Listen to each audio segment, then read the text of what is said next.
할렐루야. 귀한 수요 목자, 귀한 이 자리에 오신 여러분을 주님의 이름으로 환영합니다. 오늘은 특별한 날인 거 아시죠? 왜 특별한 날일까요? 뭐라고요? 누구 생신이라고요? 예비 목자 훈련 받으신 분들이 함께 오셔서 우리 첫 참여하시는 귀한 시간이기 때문에 특별합니다.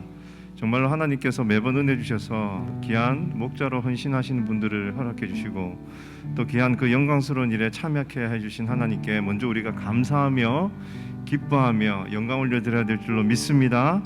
또한 이 시간 우리 찬양할 때에 정말 우리가 구속받은 자로서 하나님의 그 구원받은 자이기 때문에 이렇게 함께 섬길 수 있게 해주신 그 은혜, 또 그 은혜도 감사하며 함께 찬양했으면 좋겠습니다. 이 시간 힘차게 박수치면서 하나님께 영광 올려드리겠습니다.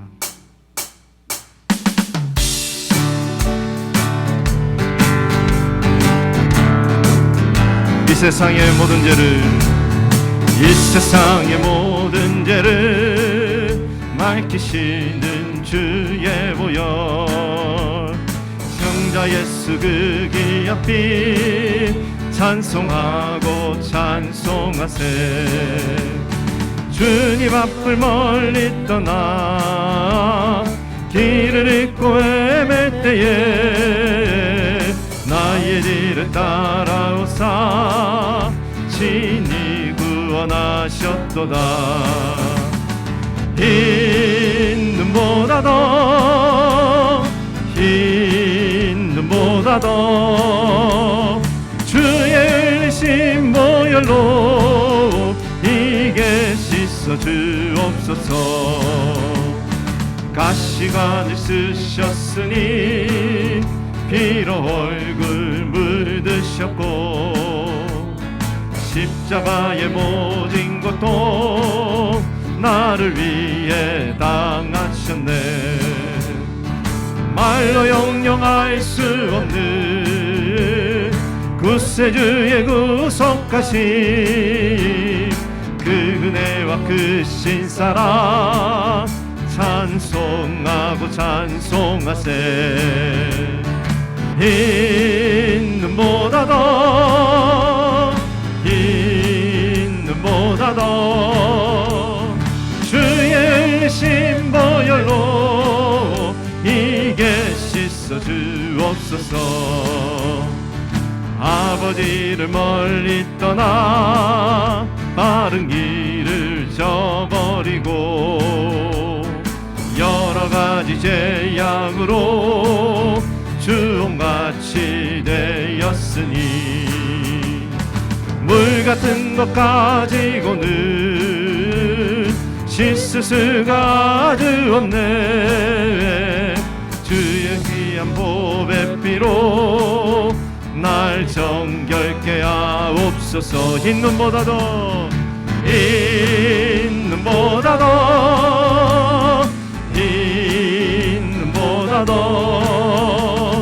주의 신 보혈로 이게 씻어 주옵소서. 흰 눈보다 더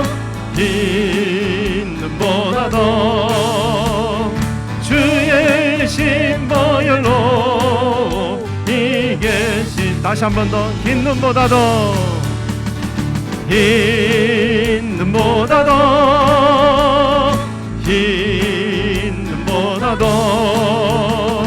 주의 신 보혈로 이게 씻어 주옵소서. 주의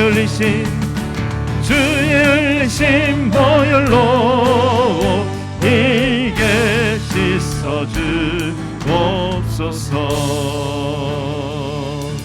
우리를 정결하게 하실 분은 오직 예수 그리스도 한 분뿐임을 고백합니다. 구원받은 자이지만 하나님 앞에 설 때마다 우리의 제된 모습, 우리의 부족한 모습 보일 수밖에 없음을 하나님 정말 부끄럽지만 그러나 우리 주님이 계시기에 다시 한 번 더 나아갑니다. 우리 그 고백으로 함께 찬양하시겠습니다. 언제나 내 모습 너무나 부끄러워 무릎으로 주님께 기도로 가오니 나 홀로 서 있는 죽은 내 영 깨우사 주님만 나를 깨워 내 영 살게 하소서. 주님 내 안에 주님 내 안에 내 안에 계시고 주님 내 안에 주님 내 안에 나를 세워주소서. 언제나 내 모습 언제나 내 모습 너무나 부끄러워 무릎으로 주님께 기도로 가오니 나 홀로 서 있는 죽은 내 영 깨우사 주님만 나를 세워 내 영 살게 하소서. 주님 내 안에 주님 내 안에 내 안에 계시고 주님 내 안에 주님 내 안에 나를 세워주소서. 주님 내 안에 주님 내 안에 주님 내 안에 계시고 내 안에 계시고 주님 내 안에 주님 내 안에 나를 세워주소. 다시 한 번 더 고백합시다. 주님 내 안에 주님 내 안에 주님 내 안에 내 안에 내 안에 내 안에 계시고 주님 내 안에 주님 내 안에 나를 세워주소서.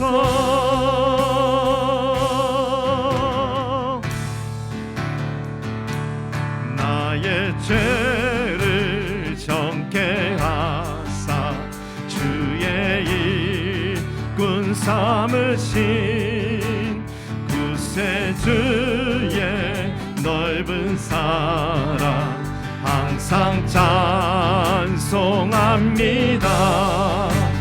나를 일꾼 삼으신 주 크신 능력 주시고 언제든지 주 뜻대로 사용하여 주소서. 내게 부어주시려고 은혜 예비하신 주의 은혜 채워주사 능력 있게 하소서. 나를 일꾼 삼으신 삼으신 주 크신 능력 주시고 언제든지 주 뜻대로 사용하여 주여 내게 성령으로 주여 내게 성령으로 충만하게 채우사 생명수가 강물처럼 흐르게 하오. 우리 모두 일어나서 고백합시다. 나를 이끈 삼으신 주 크신 능력 주시고 언제든지 주 뜻대로 사용하여 주 나를 이끈 삼으신 주 나를 이끈 삼으신 주 크신 능력 주시고 언제든지 주 뜻대로 사용하여 주소서. 주님의 그 부르신 가운데 우리가 나온 줄로 믿습니다. 우리가 이곳에 있는 것은 우리가 원해서 내가 잘났기 때문에 나를 드러내기 위해서 있는 것이 아니라 오직 주님의 그 보혈의 능력이 있기 때문에 그 보혈의 능력으로 말미암아 감사함으로 말미암아 그 사랑으로 말미암아 그 사랑에 한 발 한 발 나아가는 그 길을 통하여서 우리가 이 자리에 있게 된 줄로 믿습니다. 이것이 모두 은혜입니다. 하나님의 축복입니다. 우리 귀한 예비 목자 훈련을 마치시고 오늘 함께 참여하신 우리 한 분 한 분 그 은혜 가운데 참여하고 계신 것입니다. 하나님 힘 주시옵소서, 능력 주시옵소서. 하나님 우리 모두가 목자로서의 사명을 잘 감당할 수 있도록 성령의 능력을 다하여 주시옵소서. 이 시간 한번 합심하여서 기도하시겠습니다. 하나님 아버지 감사합니다. 우리에게 귀한 은혜 주시고 예수 그리스도의 십자가의 보혈의 능력 주시고 그것을 믿는 믿음 주시고 하나님 아버지 자녀되게 하여 주셔서 주님의 그 놀라우신 은혜 가운데 참여케 해주시니 감사합니다. 우리가 오늘도 그 은혜에 감사하여 나왔습니다. 그 사랑에 감격하여 나왔사오니 주여 우리의 한 사람 한 사람 그 심령을 붙들어 주시옵소서. 우리의 목자의 한 사람 한 사람 마음 가운데 예수 그리스도의 그 목자 되심에 그 목자의 마음을 부어주시고 주님 영혼을 사랑하는 그 마음 주님 우리에게 허락하여 주셔서 주님 예수 그리스도의 그 심정을 가지고 주님 함께 동력하며 사역하며 우리의 양들을 잘 돌볼 수 있도록 주님 인도하여 주시옵소서. 주님 우리 앞에 어떤 일들이 있는지 우리는 알지 못하지만 그러나 그 모든 길 가운데 우리 주님이 함께 계시고 함께 하시며 능력 주시며 힘 주시며 모든 것을 함께 하여 주실 줄로 믿습니다. 주님 나를 자랑치 않게 하여 주시옵고 겸손하게 예수 그리스도의 그 모습만을 바라보게 하여 주시오며 우리에게 주시는 그 말씀만을 붙들고 겸손히 한 걸음 한 걸음 주님께 주신 이 사명 잘 감당하며 나아가는 우리 모두가 될 수 있도록 주님 축복하여 주시옵소서.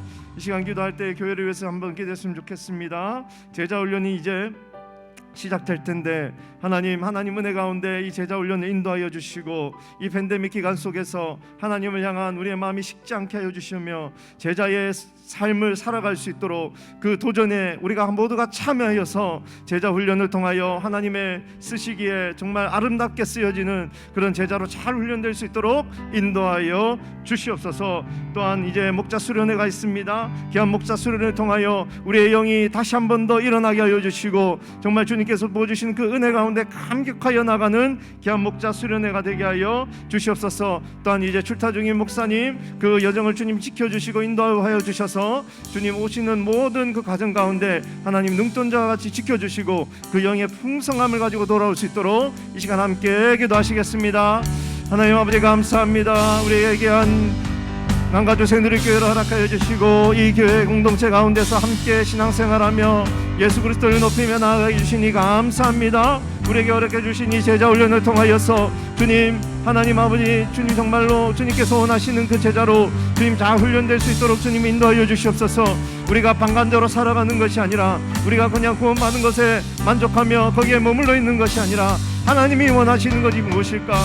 어떻게 하면 제자로서의 삶을 살아갈까를 주님 고민하는 영적으로 깨어있는 자들이 되게 하여 주셔서 이 제자 훈련의 기회를 놓치지 않고 함께 나아가 말씀 가운데 나를 비추며, 말씀 가운데 내 심령을 비추며, 말씀 가운데 나의 영성을 비추고, 주님 그래하여 더욱더 하나님이 원하시는 그 깊은 영적 성숙의 자리로 나아가는, 제자의 삶으로 나아가는 우리 모두가 될 수 있도록 주님 인도하여 주시옵소서. 목자 수련회를 주님 허락해 주신 하나님, 우리가 9월 24일 함께 이 자리에 모여서 목자들 다 함께 헌신하며 하나님의 은혜를 또한 간절히 삼하며 나아갈 때에 주여 우리에게 주신 그 사명 잘 감당케 하여 주시고, 부어주시는 그 은혜 붙들게 하여 주셔서 주님 우리에게 허락해 주신 이 은혜의 자리 놓치지 않고 우리 모든 목자들이 함께 나와 하나님께 영광 올려드리며 다시 한 번 더 헌신하며 나아가는, 결단하며 나아가는 귀한 시간 되게 하여 주시옵소서. 출타 중이신 담임 목사님 주님 붙들어 주시고 어디에 있든지 하나님 함께 하여 주시며 주님 눈떠한 자와 같이 지켜주시고 주님 하나님 인도 도하여 주시옵소서. 주님 붙들어 주시옵소서. 하나님 아버지 감사합니다. 우리에게 귀한 이 목자, 수요 목자 모임 시간을 허락해 주신 하나님 감사합니다. 주님 우리를 구원해 주신 그 사랑 감사합니다. 우리 이 자리로 불러주신 그 은혜 감사합니다. 주님 우리에게 주신 모든 삶, 모든 사명, 모든 자리 날마다 감사하며 하나님께 영광 올려드리는 우리 모두가 되게 하여 주시옵고, 정말 이 감사가 넘치는 삶으로 하나님의 주신 것 잘 감당하고 누리며 나아간 우리 모두가 되게 하여 주시옵소서.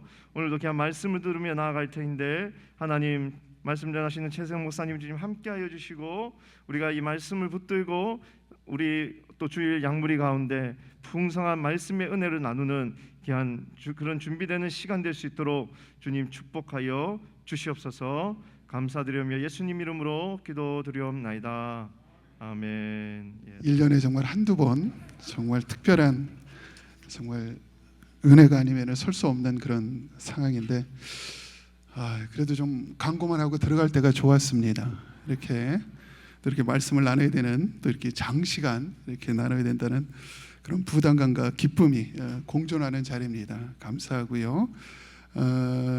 특별히 아마 이번에는 이제 목사님이 주일 말씀을 전하시고 또 아마 양무리 교재가 이제 다른 본무로로 나가기 때문에 조금 부담될 수도 있습니다. 그래서 조금 전체적으로 오늘 진행하는 게 되게 이렇게 간단하게 심플하게 이렇게 좀 진행을 하고요. 그래서 그런 복잡하지 않게 이렇게 진행을 했으면 좋겠습니다. 그리고 아마 이제 예목 받으신 분들이 지난 주일날도 인도했지만은 또 이번 주일날도 인도를 합니다. 그래서 좀 지난 주일보다는 비교적 조금 더 심플한 그런 형태로 진행하려고 합니다. 이 시간에 같이 하나님 말씀 보겠습니다. 빌립보서 3장 12절에서 14절 말씀. 말씀도 간단해요. 너무 막 또 길면은 조금 복잡할 것 같은데 우리 12절부터 14절까지 있는 우리 세 구절이기 때문에 다 같이 우리가 합독하시면 더 좋을 것 같습니다. 우리 12절부터 14절까지 합독하시겠습니다. 시작. 내가 이미 얻었다 함도 아니요 온전히 이루었다 함도 아니라 오직 내가 그리스도 예수께 잡힌 바 된 그것을 잡으려고 달려가노라.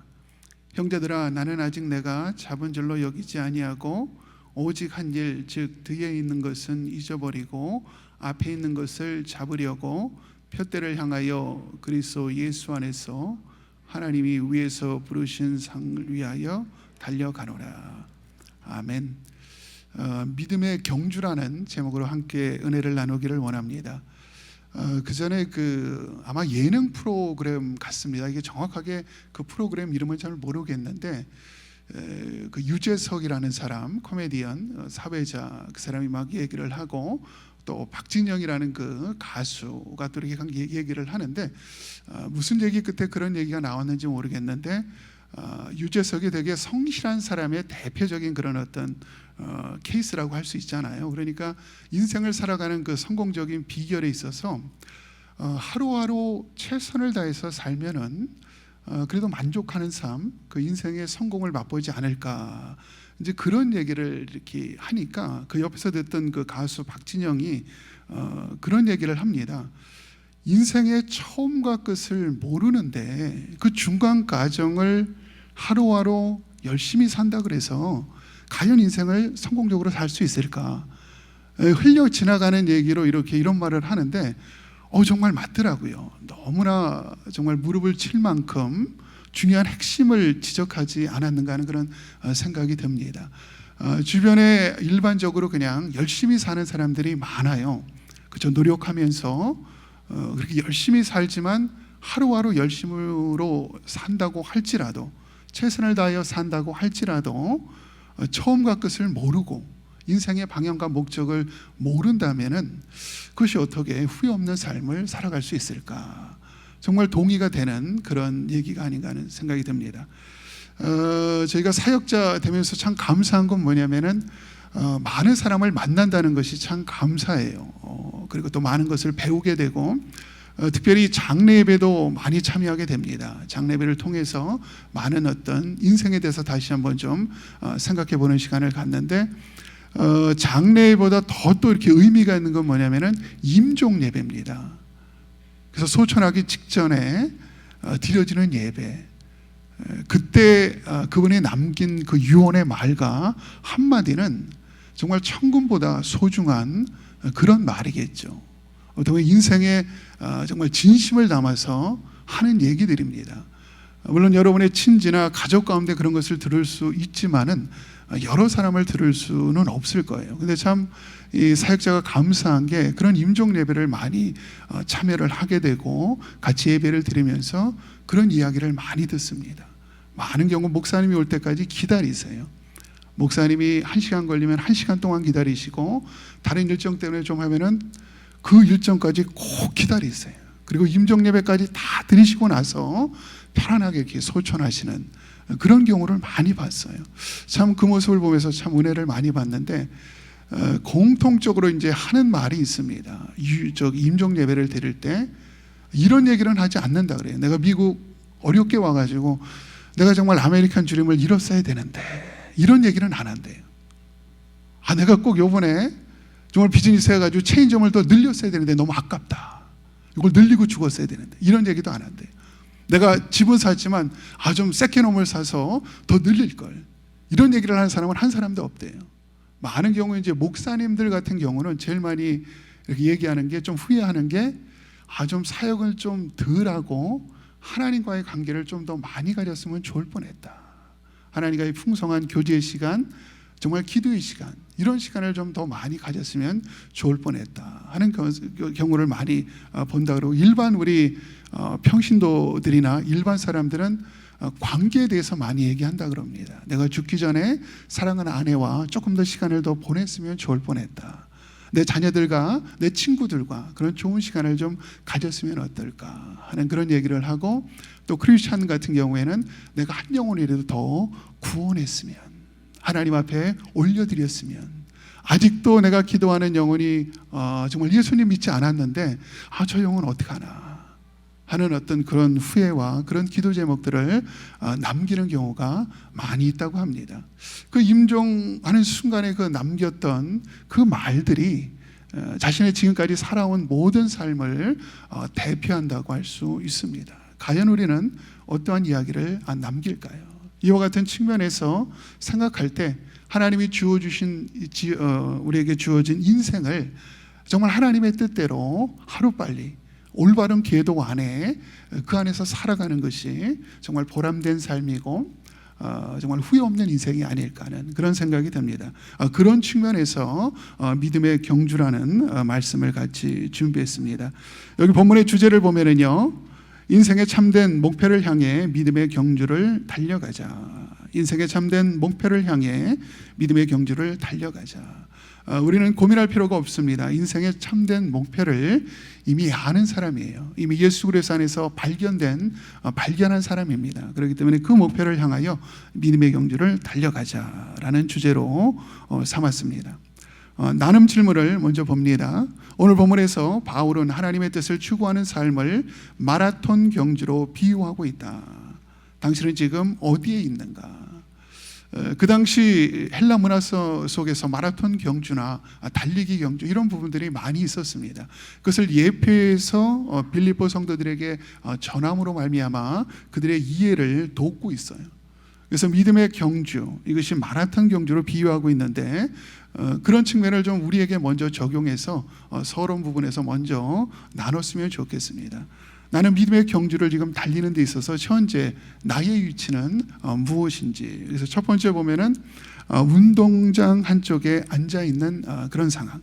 나는 현재 운동장 한쪽에 앉아 있는가. 아직까지 믿음의 경주도 들어가지도 못한 상태고, 요즘 세대를 한마디로 어떤 목사님이 표현하는데 피리를 불어도 춤추지 않는 세대래요. 피리를 불어도 춤추지 않는 세대. 또 누가 울어도 애통하지 않는 세대가 오늘날의 세대래요. 관심이 없대요. 그래서 참 이렇게 청년들 집회, 한국 같은 경우 이렇게 하면은 그냥 애들이 전혀 관심이 없고 입을 이렇게 쳐다보지도 않는데요. 그냥 앉아서 눕고 또 막 피곤하니까 어떤 애들 막 스마트폰 보고, 그러면 어떤 목사님은 그냥 오늘도 이렇게 우리 고객분들이 피곤해 하시는구나, 어떻게 하면 엔터테인을 할까. 워낙 이것이 그냥 이렇게 일반화된 그런 크리스천 문화이기 때문에, 그래서 어떤 감동하지 않는 세대, 하나님의 어떤 부름에 대해서 이렇게 예민하지 않는 세대, 그런 세대라고 얘기를 하는 것을 들었습니다. 그리고 준비 운동을 하고 있지 않나. 두 번째, 계속 준비 운동만 하시는 분이 있어요. 계속 몸만 푸는데 정작 경기장 안으로는 들어오지 않아요. 제자 훈련하고 여러 가지 많은 훈련을 받는데 정작 다른 사람을 섬기고 어떤 헌신할 기회가 되면은 참여하지 않는 그런 케이스가 주변에 또 있습니다. 아니면은 내가 출발선상에 있지 않은가. 내가 정말 이제는 힘차게 달리려고 출발선상에 있지 않는가. 여러분, 성경의 인물 가운데도 어쩌면 모세가 80년의 인생을 살고 호렙산에서 하나님을 만나는 그 순간이 모세의 출발지가 아닌가 하는 그런 생각이 듭니다. 여러분들, 그리고 에녹이 300년간 하나님과 동행했다라고 얘기를 하는데 그가 300년만 산 것이 아니죠. 365살을 살았어요. 그러니까 65살 되던 어떤 때 어떤 계기를 통하여 하나님과 만나서 이제 하나님의 여정을 시작하게 된 거죠. 그러니까 에녹에게 있어서 65세가 되는 지점이 어떻게 보면은 출발점이라고 할 수 있는 것입니다. 그리고 전력을 다해 달리고 있는가, 이런 경우라면 너무 좋죠. 어떻게 보면 지금 목자님들이 여기에 해당되지 않나 하는 그런 생각이 듭니다. 어떻게 보면 여러분이 이민생활 분주한 가운데 지금 최선을 다해서 달리고 있지 않습니까? 정말 이것이 또 우리 목자님들, 또 우리 헌신자들 여기에 해당되지 않나 생각이 들고요. 5번을 보면 달리다가 지쳐 있는가. 사실 주변의 교회 성도님들 가운데 이렇게 지쳐 계신 분들이 많이 계세요. 성경적 인물, 대표적인 인물이 누구죠? 바로 엘리야죠. 그렇죠. 850대 1에 정말 바울과 아세라 그 거짓 선지자들과의 그 영적 전쟁 후에 로뎀나무 밑에서 정말 이제 죽어도 좋습니다. 너무나 이제 지쳐 있는 그런 상태입니다. 근데 사실 우리 교회에 오는 새가족 가운데도 여기에 해당되시는 분이 많이 있어요. 어떻게 보면은 개척교회나 주변 교회는 사람이 없기 때문에 거기서 막 직분을 이것저것 많이 이렇게 하다가 지쳐서 오시는 분들도 있습니다. 그렇기 때문에 우리의 좀 지혜롭게 보살핌이 좀 필요하죠. 그런 분들이 어느 정도 안식하고 새롭게 달릴 수 있도록 힘을 주는 것도 필요합니다. 6번을 보면은 정처 없이 달리고 있는 케이스. 달리긴 달리는 것 같은데 뭔가 목표가 없어요. 세상에 따라서, 세상의 흐름에 따라서 왔다 갔다 하는 경우, 풍랑이 있는데 배에 키가 없다면 얼마나 불행할까요? 그냥 파도에 밀려서 이리저리 정처 없이 달리는 케이스가 아닌가 하는 생각이 듭니다. 7번을 보면은 가장 월스트한 케이스예요. 반대 방향으로 달리는 케이스. 성경에 보면은 예수님을 만나기 전 사도 바울이 그랬습니다. 그렇죠? 얼마나 열심을 냈어요. 열심을 내면 낼수록 예수님과 점점 멀어지는 그와 같은 삶.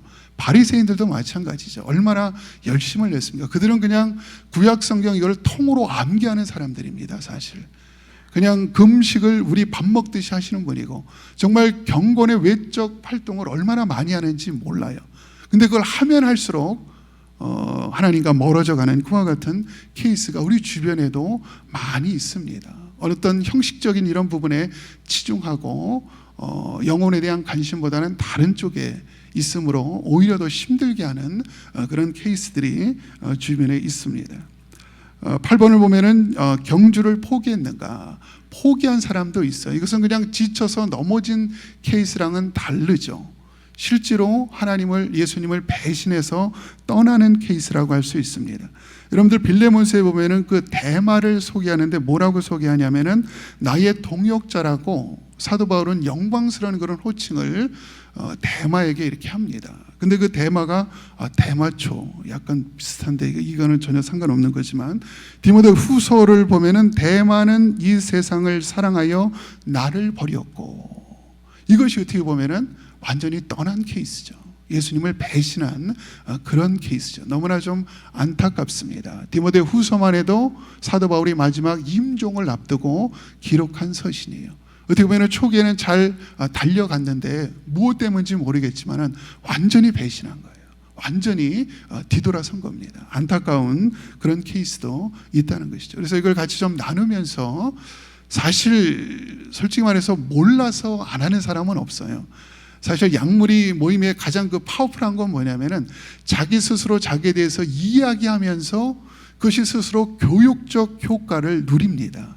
그러니까 누가 얘기해 주는 것보다 자기 상태를 자기 스스로 얘기하게 함으로써 그것이 더 교육적 효과를 줘서 움직일 수 있는 힘을 줍니다. 그래서 어떻게 보면 이런 걸 통해서 좀 사정들을 좀 다양하게 나눔으로써 스스로 그것을 깨우치게 하는 그런 시간이 되어졌으면 좋겠습니다. 3번을 보면요, 본문 나눔. 오늘 본문은 사도 바울이 로마 감옥에서 빌립보 교회 성도들에게 보낸 편지이다. 본문을 읽고 다음 질문에 대해서 서로 나눠보라. 빌립보 교회는 너무나 잘 알 것입니다. 여러분들 2차 선교 여행 때 사도 바울이 처음으로 개척한 교회고요. 우리 자주장사 루디아가 나오죠. 루디아와 함께 개척을 했습니다. 아마 사도 바울에게 있어서 가장 그 그런 가슴에 마음에 남는 그런 교회일 거예요. 왜냐면은 그 유럽 선교에서 첫 그 개척지잖아요. 뭐든지 첫 번에 하는 것이 의미가 있듯이 처음 개척한 교회이기 때문에 사랑이 많은 그런 교회가 아닌가 하는 생각이 들고요. 그리고 사도 바울을 정말 동역하는데 끝까지 물질적으로 도왔던 그런 교회가 바로 빌립보 교회고요. 로마에서 아마 가택 연금을 2년 동안 겪습니다. 사실 이 수준은 별거 아니에요. 금방 풀어질 수 있고 가이사랴에게 그걸 어필하면은 금방 해결될 수 있는 건데, 하나님께서는 일부러 2년이라는 시간을 갖게 함으로써 그 주변에 있는 그 호위대 시위대에 있는 사람들을 전동할 수 있는 그 기회를 줍니다. 그 가택 연금 상태에서 바로 이 옥중서신을 기록하게 됐는데, 바로 옥중서신 중에 하나가 빌립보서라는 거. 그래서 에베소서, 골로새서, 빌레몬서, 요것과 함께 네 권, 이것이 옥중서신이죠. 3번의 1번을 보면은요, 바울의 목표인 예수님께 잡힌 바 된 그것은 구체적으로 무엇을 말하는가? 본문에서 달려가노라 라는 말이 2번 반복되어 나온다. 어떤 의미를 담고 있는가? 여기 본문 12절을 제가 한번 읽겠습니다. 내가 이미 얻었다함도 아니요 온전히 이루었다함도 아니라 오직 내가 그리스도 예수께 잡힌 바 된 그것을 잡으려고 달려가노라. 그러니까 그리스도 예수께 잡힌 바 된 그것을 향하여 달려가고 있다라고 얘기를 합니다. 여기서 이것이 바로 그것이 사도 바울의 그 믿음의 경주의 목표물입니다. 그것이 바로 골인 지점이에요. 그래서 이 본문을 통해서 내가 무엇을 향해 달리고 있다는 사실을 말씀하고 있는 것입니다. 바로 예수님께 잡힌 바 된 그것으로 생각할 때 대부분의 신학자들은 뭘 얘기하냐면은 다메섹 도상에서 예수님을 만난 순간을 말하고 있습니다. 다메섹 도상에서 예수님께 만나서 예수님께 붙잡힌 바 된 삶, 붙잡힘과 동시에 이방인의 사도라는 사명을 받은 그날, 바로 그 사명을 향해 달려가고 있는 자신의 모습을 말하고 있는 거죠. 그래서 여기서 나의 믿음의 경주의 방향과 목표는 바로 이것이다 라고 말씀하고 있는 것입니다. 그래서 여기 보면은 보면 어떻게 보면은 믿음의 여정을 우리가 생각할 때, 그 성격을 생각할 때 예수님께 잡힌 바 된 인생, 그러니까 내가 잡는 것이 아니라 예수님 앞에 잡힌 바 된 인생, 이것이 믿음의 여정의 성격이에요. 능동태가 아니라 수동태입니다. 그러니까 그 전에 과거의 사도 바울은 뭔가 본인이 잡으려고 했어요. 그래서 그 잡음을 통하여 세상적으로 뭔가 내 이름의 명성을 높이려는 그와 같은 마음을 가지고 열심히 달려왔는데, 어느 순간 그것이 아니라 그런 사도 바울을 예수님께서 잡으셔서 본인의 세상적인 목표가 아닌 예수님이 향하신 그 목표의 그 레이스로 그를 인도해서 정말 이제 믿음의 경주를 달리게 하고 있는 이와 같은 모습을 우리는 발견할 수 있습니다. 여러분들, 그리고 또 여기에 보면은 그 달려가노라라는 말이 12절에도 등장하고 14절에도 등장하는데, 이 반복적으로 등장하고 있습니다. 이것은 디오코라는 헬라어 원어 말씀인데, 이것은 어떤 때 사용하냐면은 그 사냥개가 이제 주인이 화살을 쏴서 맞고 도망가는 그 짐승을 사냥개가 쫓아가는 그 장면을 할 때 디오코라는 단어, 달려간다는 단어를 쓴다고 합니다. 그러니까 사냥개가 그 짐승을 잡으려고 죽자사자하게 달려가는데, 그 짐승을 뚫어지게 바라보고 달려가는 거죠. 여기저기 달려가면은, 여기저기로 뛰면은 방향을 잃습니다. 그 짐승을 정확하게 끝까지 바라보고 달려가는 그와 같은 모습을 발견할 수 있고, 그래서 여기 보면은 개역 성경에 보면은 이 달려간다라고 하지 않고 쫓아간다라고 그전 성경에는 그렇게 번역되어 있습니다. 그렇기 때문에 정확하게 보면은 쫓아간다는 말이 맞습니다. 그러니까 무엇을 보고 그것을 바라보면서 쫓아가는 거지, 나의 목표를 가지고 내가 주도권을 가지고 달려가는 것이 아니라는 것이죠. 예수님을 바라보고 천성을 향해서 하나님의 사명을 보고 쫓아가는 삶이 믿음의 여정이라는 것이지, 나의 어떤 목표를 향하여 나의 계획을 가지고 내가 뛰어가는 것이 아니라는 것이죠. 그래서 이런 어떤 그 믿음의 여정에 대한 성격을 우리가 좀 발견할 수 있습니다. 우리 3번에 2번을 보면은요, 현재 바울의 믿음의 경주는 어떤 상태인가? 믿음의 경주를 방해하는 뒤에 있는 것은 무엇인지 나열해보라. 한번 13절을 제가 읽겠습니다. 형제들아, 나는 아직 내가 잡은 줄로 여기지 아니하고 오직 한 일, 즉 뒤에 있는 것은 잊어버리고 앞에 있는 것을 잡으려고. 형제들아, 나는 아직 내가 잡은 줄로 여기지 아니하고. 그러니까 아직까지 믿음의 경주가 끝나지 않은 상태를 말하고 있습니다. 지금 사도 바울은 다메섹 도상에서 예수님을 만나고 1차, 2차, 3차 선교여행을 마친 상태예요. 그리고 죽을 날이 얼마 다가오지 않았습니다. 60이 훌쩍 넘은 상태예요. 68세 정도에 죽었으니까 얼마 생애가 남지 않은 그와 같은, 어떻게 보면 이제는 좀 뒤로 물러나서 후진 양성을 할 만한 그와 같은 나이인데도 불구하고 나의 믿음의 여정은 아직도 still going on, 계속 진행된다라고 말하고 있는 것입니다. 언제까지?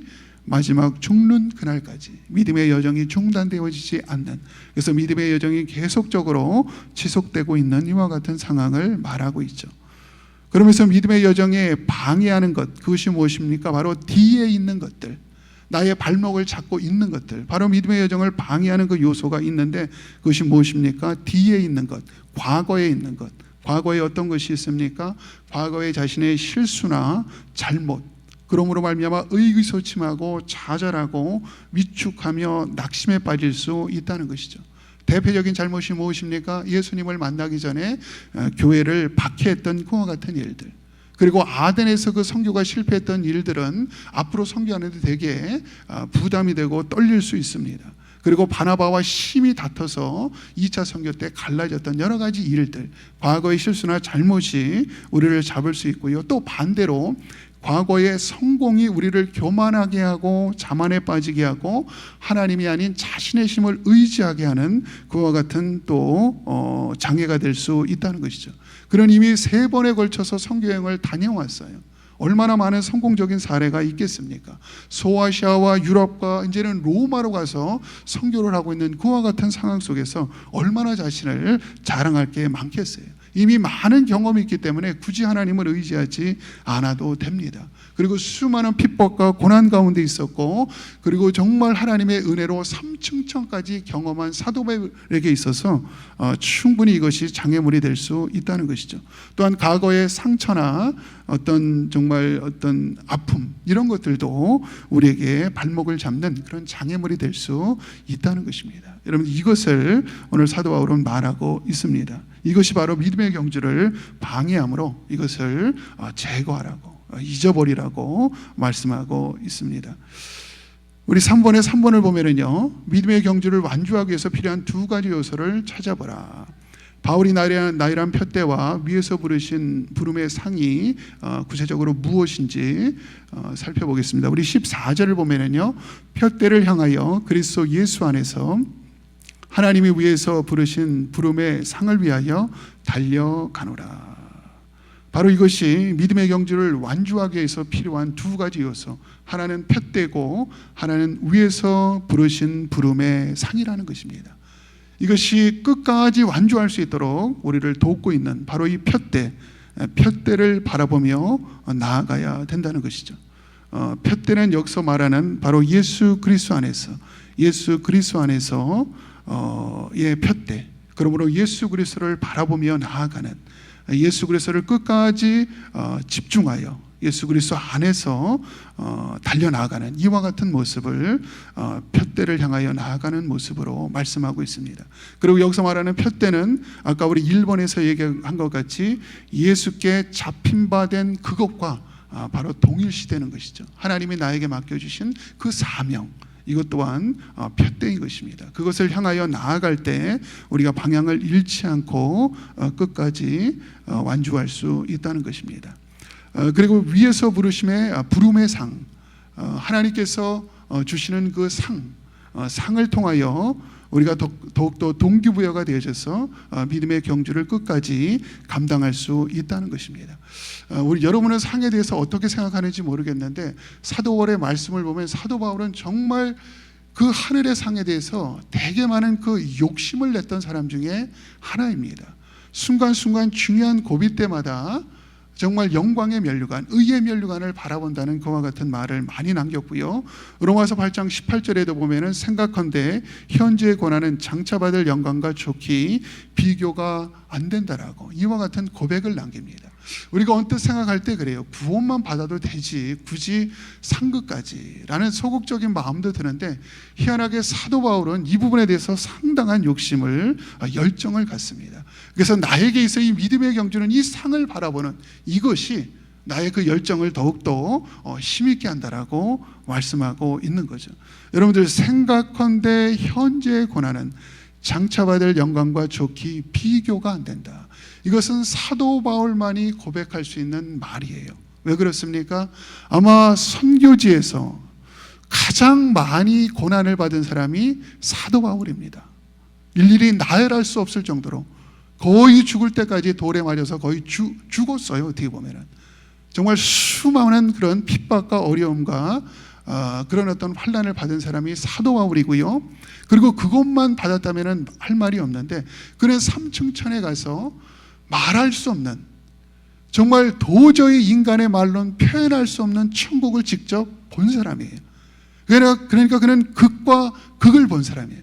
그러니까 생각컨대 자기가 실제로 경험하고 본 그것을 생각해 볼 때 정말 이 고난, 엄청난 고난이지만은 그 하늘의 영광을 비교해 볼 때는 이것 또한 아무것도 아니라는 거예요. 그러니까 하늘에서 받을 그 상급이 얼마나 영광스럽고 굉장하며 엄청난 건지 우린 잘 구체적으로 알 수 없지만 그것을 아는 사람이죠. 알기 때문에 그 상급을 바라보면서 나아간다라고 얘기를 합니다. 어떤 사람은 이 부름의 상을 구원이라고 얘기하는데, 구원과 상은 다르죠. 구원은 뭡니까? 하나님이 우리에게 거저주시는 선물이에요. 선물을 상이라고 표현을 하진 않죠. 구원은 하나님이 우리에게 주시는 선물이고 하나님의 은혜이며 무조건적인 그런 선물입니다. 그러나 이 상은 다른 측면이에요. 구원받은 이후에 내가 하는 열심과 이것은 무조건적인 것이 아니죠. 하나님이 드린 만큼 정확하게 그것이 무엇인지는 모르겠습니다. 그러나 그걸 직접 본 사도 바울의 근거에 볼 때 엄청난 거예요. 그렇기 때문에 난 이 상을 향하여 달려간다라고 말씀하고 있습니다. 그래서 디모데후서 4장 8절에도 보면은 이제후로는 나를 위하여 의의 면류관이 예비되었으므로 주 곧 의로우신 재판장이 그날에 내게 주실 것이니 내게만 아니라 주의 나타나심을 사모하는 모든 자에게니라. 이거 디모데후서 4장이라는 말씀은 무엇입니까? 형장의 이슬로 끌려가면서 했던 말이에요.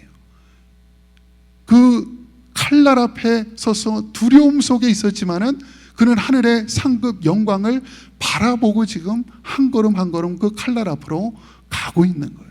얼마나 그 영광이 찬란할까요? 이 세상의 두려움도 아무것도 아니게 갈 수 있을 정도의 그런 사도 바울의 모습을 발견할 수 있습니다.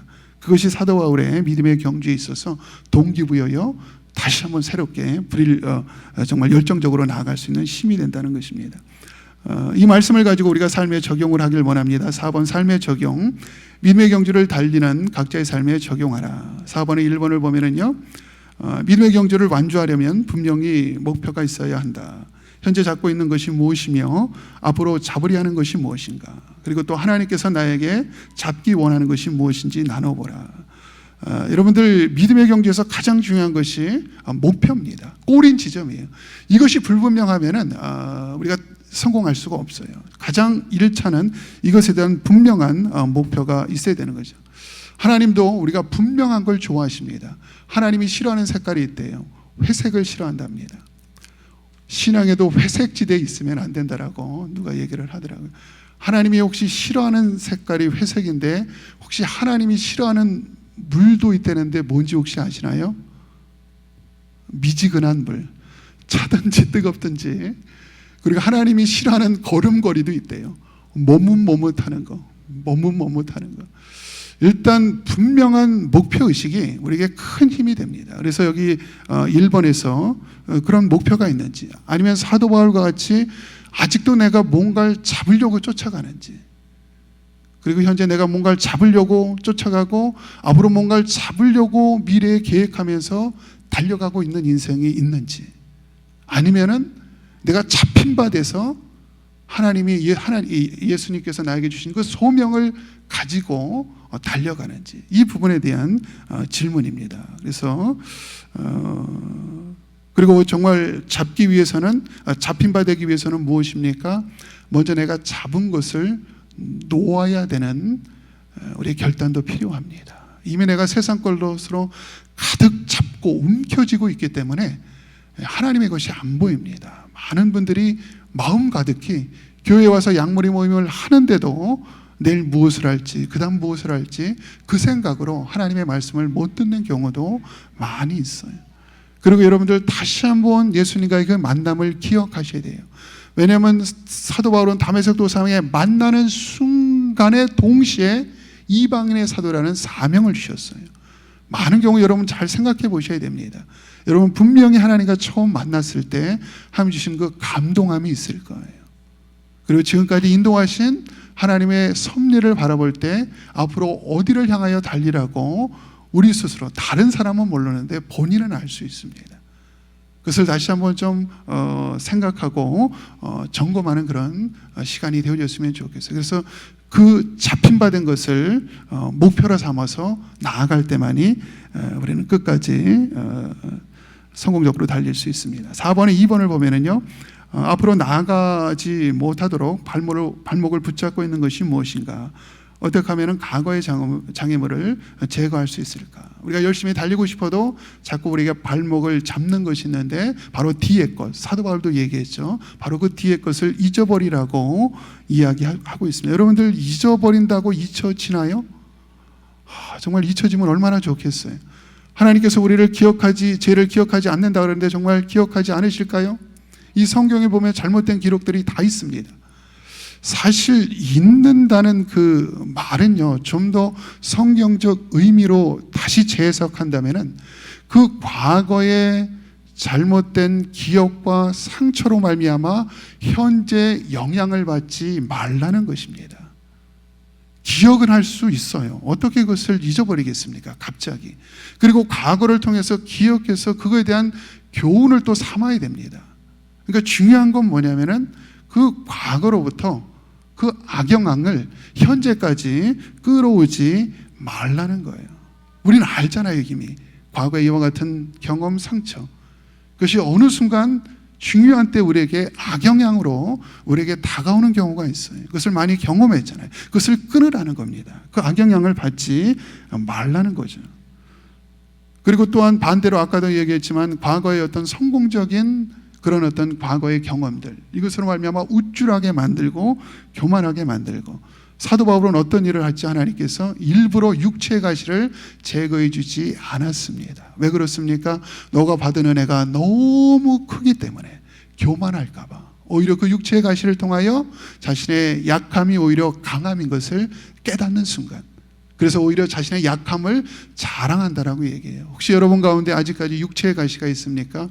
여러분들 어떻게 보면 더 사랑하기 때문에, 여러분의 과거에 성공적인 일들이 있었기 때문에 이렇게 허락하는지를 몰라요. 제가 지난번에 우리 조영기 목사님 그 말씀하는 그 간증을 들었는데, 참 목사님이 너무나 몸이 약했다고 합니다. 병원에 가서 치료를 받는데 당신 지금 사역을 중단하지 않으면 죽을 정도로 지금 몸이 완전히 바닥이라는 그런 진단을 많이 받았대요. 어떤 때는 이 심장 박동수가 막 갑자기 막 올라가 가지고 해외 이렇게 정말 말씀을 전하러 가는 그 비행기 안에서 쓰러진 적도 있었고, 예배를 드리다가 강대상 앞에 막 쓰러진 적도 있고, 강대상 앞에서 쓰러지면서 생각했다 그러더라고요. 하나님, 이왕 쓰러질 거 사무실 안에 쓰러주시지, 이 모든 성도가 보는 앞에서 이렇게 꼭 망신을 줘야 되겠습니까? 라는 생각도 했다라고 얘기를 해요. 그리고 막 기도하면은 막 병 고침의 은사가 나타나서 성도님들은 고침을 받는데 자기는 고쳐지지가 않는 거예요. 하나님, 나도 저 똑같은 병이 있어요. 나도 좀 고쳐주세요. 이런 막 기도를 했다고 하는 그런 간증을 들었어요.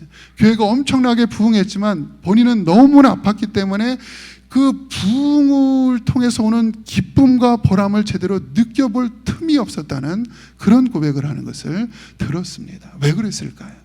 어떻게 보면 그것이 하나님의 사랑일 수 있는 거죠.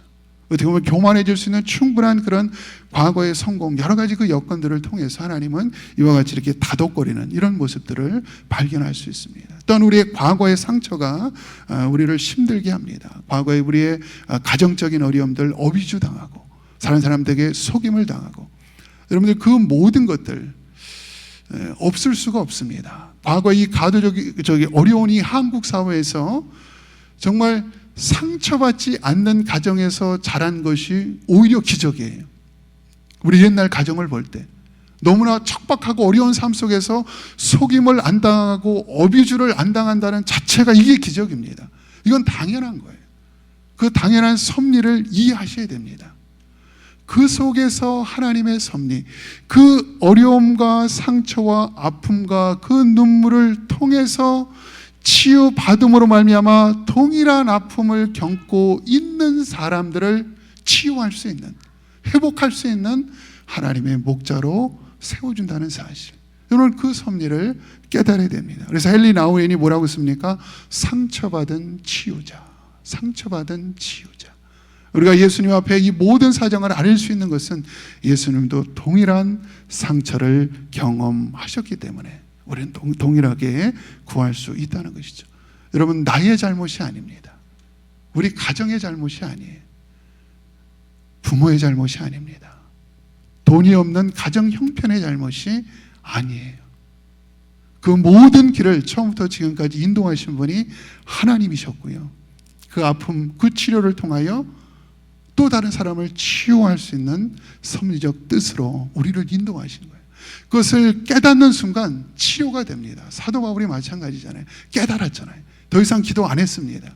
육체의 가시에 대해서 기도 안 했을 거예요. 응답 받았어요. 다윗도 마찬가지입니다.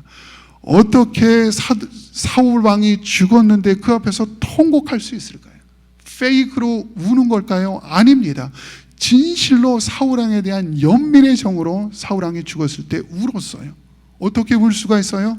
그렇게 10여 년 동안 어뷰즈를 당하고 쫓김을 당하고 죽을 위기를 당하고 창으로 던지고 자기를 죽이려 했던 그 사람 앞에서 어떻게 울 수가 있습니까? 상처를 받지 않았다는 거예요. 그 안에서 하나님의 섭리를 깨달았다는 것입니다.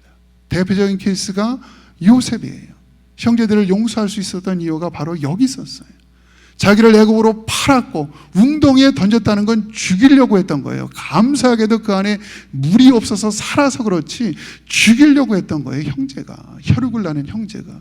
그걸 어떻게 잊을 수가 있겠습니까? 그럼에도 불구하고 형제들을 용서해요. 왜 용서합니까? 내가 지금 지난 삶들을 보니까 궁극적으로 이 모든 길을 인도하신 분이 하나님이었고, 결국 하나님께서 가족과 고대 근동의 그 가뭄을 자기를 통해서 구원하기 위한 하나님의 섭리가 있었구나.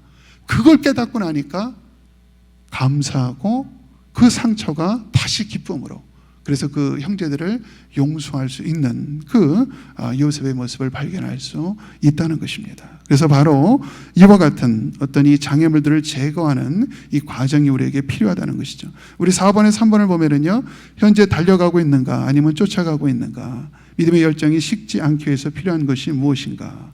아까도 말했지만 달려가는 인생 그리고 쫓아가는 인생 두 가지가 있겠죠. 달려가는 인생은 자기가 주도권을 짓습니다. 자신의 목표, 세상적인 영광, 그것을 향하여 달려가는 거예요. 쫓아가는 인생은 무엇입니까? 자기의 목표가 아니라 하나님이 주신 그 비전, 그 열방을 향한 꿈, 예수 그리스도, 그 목표를 바라보고 사냥개가 그 짐승을 놓치지 않으려고 한눈을 팔지 않고 끝까지 달리는 것 같이 그렇게 달려가는 그와 같은 모습이라 할 수 있습니다. 여러분들, 자기가 주도권을 쥐고 달려가는 인생은 피곤합니다. 힘들어요. 아무리 성공을 이뤄도 기쁨을 경험하지 못합니다. 그러나 쫓아가는 인생은 그 안에 기쁨이 있어요. 그 안에 감사가 있고 하나님의 역사하심과 인도하심이 있다는 것입니다. 하나님께서 하늘나라에 영원한 그 상급만을 준비했을까요? 안 그렇습니다. 이 땅에서의 부유함과 풍성함도 동시에 준비하고 계세요. 그것을 통하여 천국의 상급을 상징적으로 느낄 수 있도록 이 땅에서 여러분의 작은 풍요로움과 성공을 주실 것입니다. 하나님의 응답의 경험과 실만한 물과 푸른 초장으로 필요할 때마다 순간순간 인도하셔서 여러분의 그 믿음의 여정이 지치지 않도록 우리를 인도하고 계신다는 사실을 다시 한번 우리가 생각하고 믿음의 여정을 끝까지 달려가는 저와 여러분이 되어줬으면 좋겠습니다. 이 시간에 제가 기도하겠습니다. 하나님 은혜와 사랑을 감사합니다.